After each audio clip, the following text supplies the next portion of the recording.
जितने सिद्ध हुए भेद विज्ञान से हुए हैं, जितने बन रहे भेद विज्ञान के अभाव में बन रहे हैं, इसलिए ज्ञानी आत्मा। सरस पुंड जी, मित्र समझो, मित्र समझो।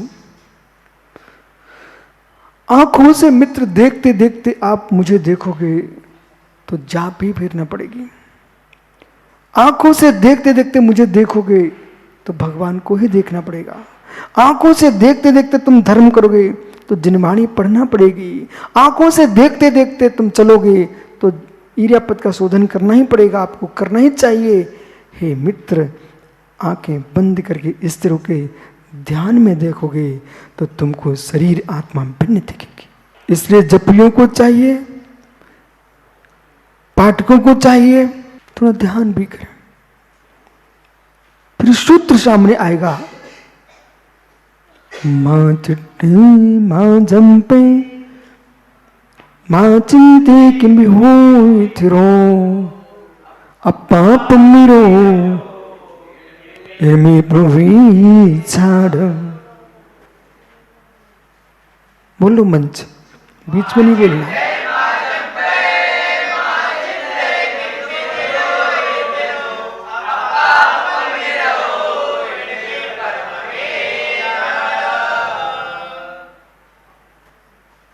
मां चिंते, कोई चेष्टा मत करो। मां जंपे, कोई जल्प मत करो। मां चिंते, चिंतन मत करो। आत्मा को आत्मा में लवलीन कर दो, यही परम ध्यान है। इस विद्या में प्रवेश करने के लिए, इस विद्या में प्रवेश करने के लिए जिनेश्वर जी समय चाहिए, समय चाहिए। 5 किलो दूध जमाती मां दही बनाती है, तब मक्खन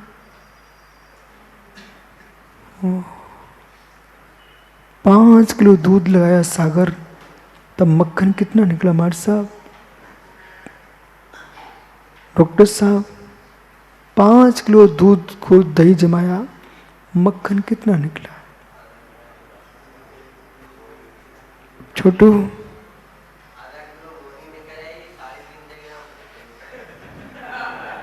वो सही कह रहा है, पर भैंस कहाँ की होना चाहिए ये भी तो ध्यान रखना पड़ेगा। गाय कहाँ की होना चाहिए ये भी तो ध्यान रखना पड़ेगा।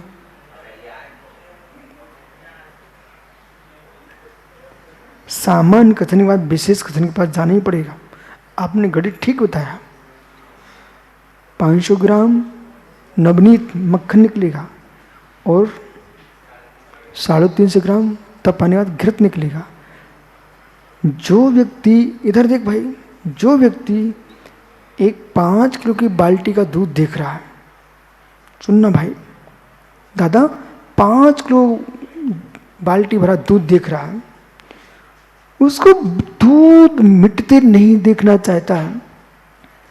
ओ मक्खन, बाल्टी भर दूध मक्खन एक डिब्बे में आ जाएगा 350 ग्राम। यूं सोचता है इतना दूध कैसे बिगाड़ूं। मित्र, घृत का स्वाद नहीं चख पाओगे। द्रव्यकरण, भावकरण, नोकरण, इनको बिगाड़ोगे तब भगवान आत्मा प्रकट होगी। नवनीत भी बिगाड़ना पड़ेगा, नवनीत भी बिगाड़ना पड़ेगा। मक्खन के अंदर भी मल निकलता है, उसे भी हटाना पड़ेगा। अनंत अवस्था से भी सिद्ध बनना है तो घाती के क्षय के बाद अघाती का भी क्षय करना पड़ेगा। अघाती कर्म का क्षय करेगा जीव, अंत समय उपांत समय में संपूर्ण कर्म प्रकृतियों का क्षय करेगा। पाप प्रकृतियों क्षय हो चुका अंत अवस्था में, अब 14वें गुणस्थान में पुण्य प्रकृतियों का भी क्षय करेगा। आप सोचो अब तो मक्खन तो बनी चुका है, अब क्यों फिर से तपा रहे हो? शुद्ध गोरस चाहिए तो फिर से मक्खन तपाना पड़ेगा।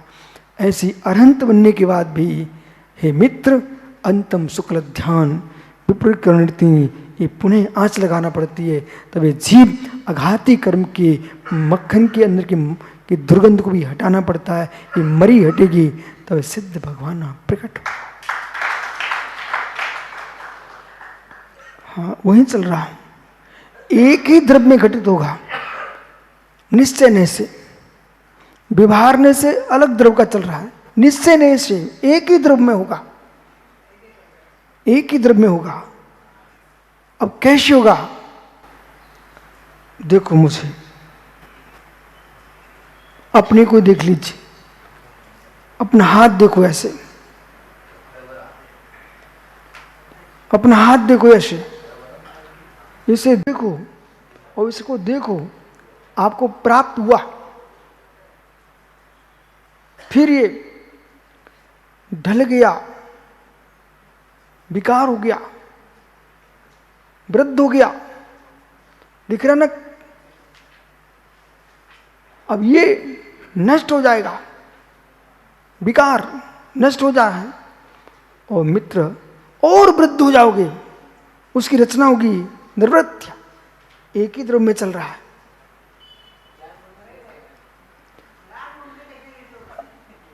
अब सुनिए, ज्ञान में कैसे चल रहा है? बहुत अच्छा प्रश्न। मैं ज्ञान, ज्ञान स्वरूप आत्मा, आत्मा है मतलब ज्ञान स्वभावी है, प्राप्त है। ज्ञान का परिमन होगा, ज्ञान उड़ के पर्याय बदलेंगी, विकार, अगली पर्याय मिलेगी निवृत्ति। और सरल करता हूं, मत्स्य स्वरूप ज्ञान प्राप्त है। ये जीव अवधि को प्राप्त करने जा रहा है। ठहर भाई, ये जीव मत्स्य स्वरूप को प्राप्त है, माना कि कुमति को शुद्ध करोगे तब भी चलेगा। मत्स्य स्वरूप को प्राप्त है तो ज्ञान गुण एक सा ही नहीं रहता है, एक मति ज्ञान में ही प्रबंध चलता है। गुण श्रेणी में प्रबंध चल रहा है। ध्रुव का पर्याय, गुण का परिवर्तन ही पर्याय है। फिर उदाहरण के रूप में देखो, मैं आपको देख रहा हूं, देख रहा था, पहले से देख रहा था, प्राप्त,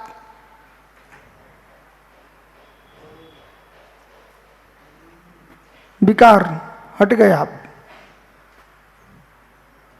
वो सामने वाला दिखने लग गया, दुरुत दृष्टांत है। अब ज्ञान जो है, ज्ञान जो है परिज्ञेयों में जा रहा था, प्राप्य निज ज्ञेय की ओर आया है, परिज्ञेय से हटा है, विकार निज ज्ञेय में प्रवृत्त हुआ है, नृत्य बराबर। ऐसी दृष्टि समझना है। अब प्रश्न ये करिए आप, ये व्याख्यान चल क्यों रहा है? ये करने लायक प्रश्न है। ये व्याख्यान चल क्यों रहा है, ऐसा प्रश्न कीजिए आप लोग। हे मित्र, हे मित्र,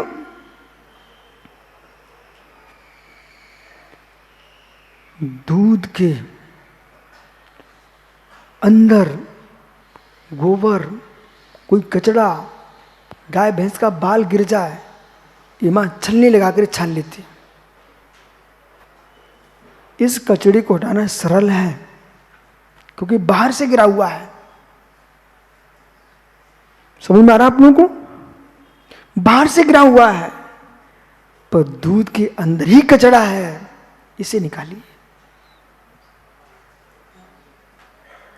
दूध के अंदर ही कचरा है, इसे निकालिए। तुमने जमाया, दही बनाया, कचरा निकालने की प्रक्रिया प्रारंभ, भांजा तो मट्ठा अलग निकल गया, एक कचरा। फिर मक्खन आ गया तुम्हारे हाथ में सफेद, उसमें कचरा था, तपाइए आप, और जैसे ही तपाती हो तो मां मरी मैयर किनारे हो जाता है। दूध के अंदर कचरा था, कचरा तपाने से बाहर निकल गया। ऐसी आत्मा के अंदर कचरा है, कचरा ये तपस्या के द्वारा अलग किया जाता है।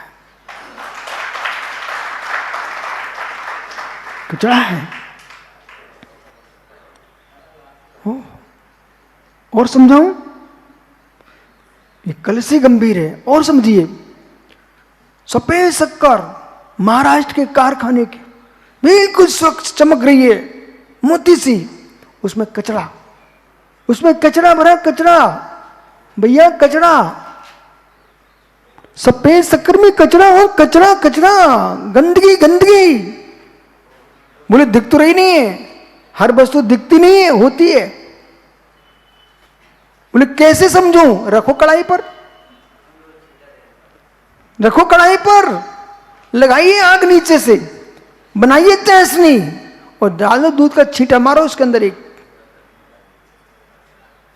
दूध का छींटा डालते ही शक्कर के अंदर से कचरा चारों तरफ किनारों पर आने लगता है।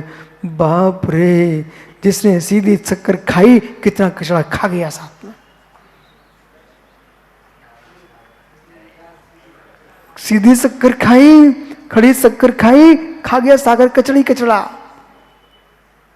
भूरा भूरा बनाते ना घर में, आप साधुओं के लिए चौके में भूरा बनाते ना घर में, कितना कचरा निकालते, निकलता कि नहीं निकलता? और तुम सब खा गई कचरा।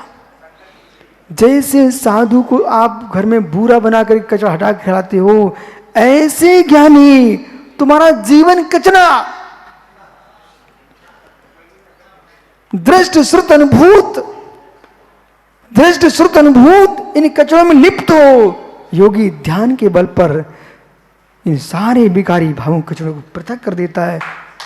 मित्र, उस योगी का आनंद है।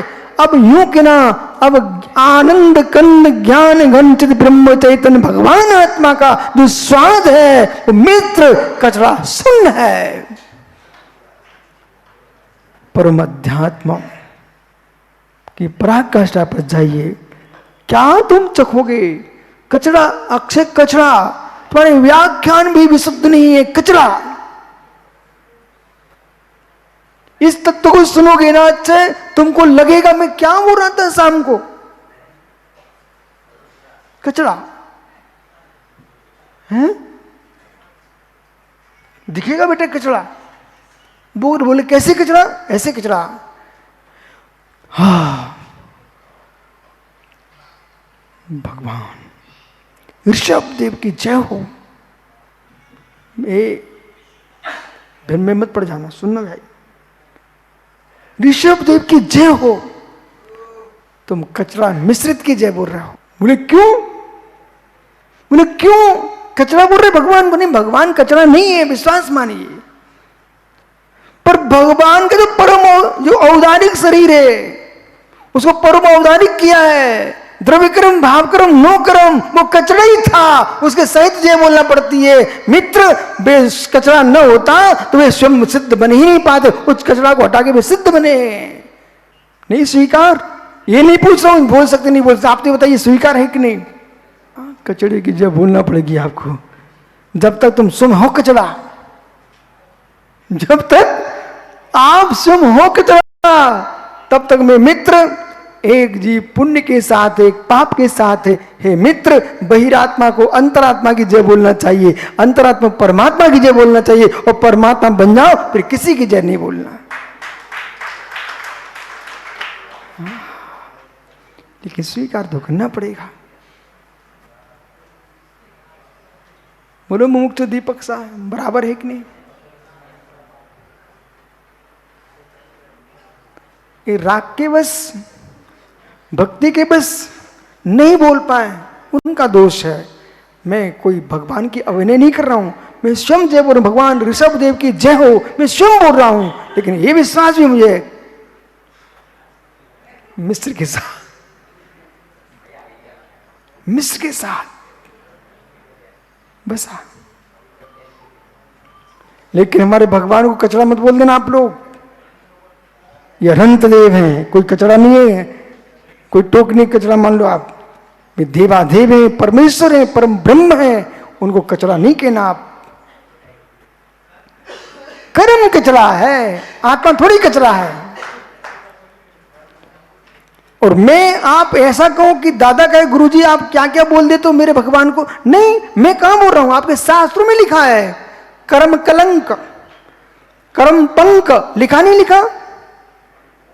कर्म पंख हटा धोए कर परमात्मा बनते हैं, कर्म कलंक मिटा करके भगवान बनते हैं। आपके शास्त्रों में तो लिखा है, वही तो मैं समझा रहा हूं आपको। भगवान आत्मा तो चिद्रूप परमात्मा है, वो कचरा नहीं है, कर्म कचरा है। लेकिन तद मिश्रित आत्मा, कर्म मिश्रित आत्मा है। और जहां मित्र इस देह पर कोई विचार ही नहीं चल रहा है, राग द्वेष मोह, इन तीन से आपको पृथक होना है, वो अपने आप को आनंदमयी वेदन करना है, तो आज से रोहित मोह का त्याग करना पड़ेगा। अभी तो कलश का एक अक्षर पढ़ा है आपने, मात्र ज्ञानी। क्या पढ़ा? ज्ञानी। क्या पढ़ा है? च पुनः पुद्गल परमाणादि पुद्गल द्रव्यम, पुद्गल परमाणु पुद्गल द्रव्य व्याप व्याकत्वम, व्याप व्यापक प्राप विकार नृत्य चा व्याप लक्षण, प्राप्य विकार नृत्य व्याप लक्षण, ये व्याप लक्षण है। तत्र प्राप्तम प्राप्तम कर्म पर्याय प्राप्तम योग्यम। अब देखो, जीव में प्राप्त विकार नृत्य, पुद्गल में प्राप्त नृत्य विकार, महात्मा संकित सागर जी आए क्या? बहुत दिन से तुम्हारा प्रश्न चल रहा था, वो सारा विषय आज आ गया है, समझ में आ रहा है क्या? तो पुद्गल का प्राप्य, पुद्गल का विकार, पुद्गल का नृत्य स्वतंत्र है, और जीव का प्राप्त, जीव का विकार, जीव का नृत्य स्वतंत्र है। ये दोनों के स्वतंत्र हैं, तो एक द्रव दूसरे द्रव का कर्ता कहां से हो गया? और मित्र, यदि आपने एक का दूसरे को कर्ता बना दिया तो दो क्रियाकारक मिथ्यात्व होता है, द्वि क्रियाकारक मिथ्यात्व है। इस दृष्टि को समझने के लिए बहुत सूक्ष्म दृष्टि बनाना पड़ेगी। और भाग्यशाली आप सब नादरी महाराष्ट्र के श्रावक कर्नाटक के, बहुत पुण्य तुम्हारा तेज है, ऐसे सूक्ष्म विषय को आप कितनी शांति सुन रहे हो। धन्य आपके परिणामों की निर्मलता। पुनः चर्चा करूंगा, अभी इस कलश पर लंबी व्याख्या होना है, अभी तो इसकी प्रस्तावना थी। आत्म स्वभावम परिभाव भिन्नम, आत्मा स्वभावम परिभाव भिन्नम। आत्मा का स्वभाव परवास अत्यंत भिन्न सौम्य की